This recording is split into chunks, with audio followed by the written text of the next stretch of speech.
ठंडी चले रे पवन, माई की मढ़लिया में।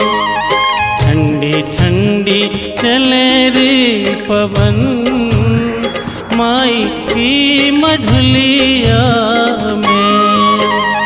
ठंडी ठंडी चले रे पवन, माई की मढ़लिया में।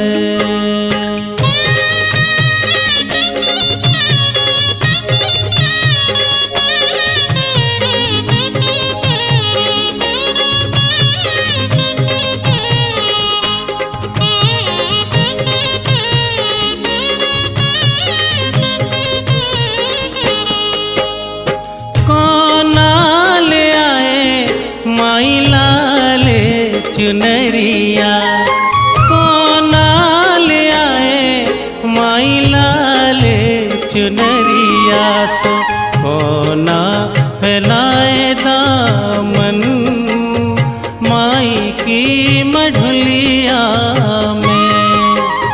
ठंडी ठंडी चले रे पवन, माई की मढ़लिया में।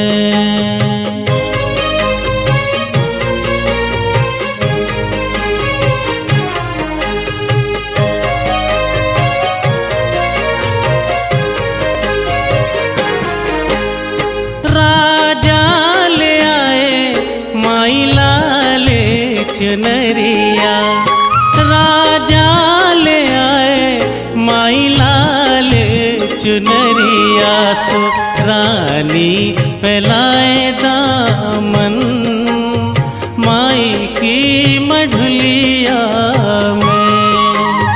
ठंडी ठंडी चले रे पवन, माई की मढ़लिया में।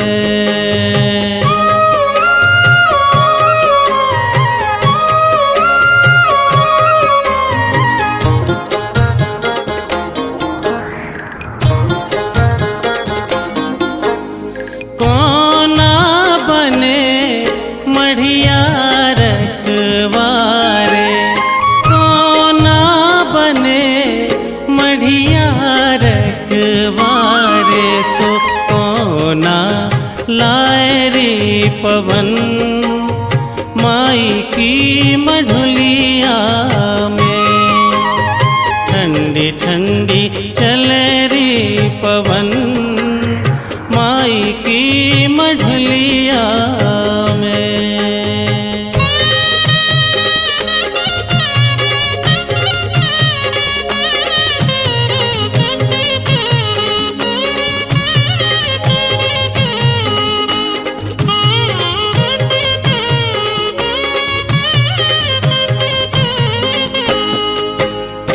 पंडा बने मढ़िया रखवारे, पंडा बने मढ़िया रखवारे सो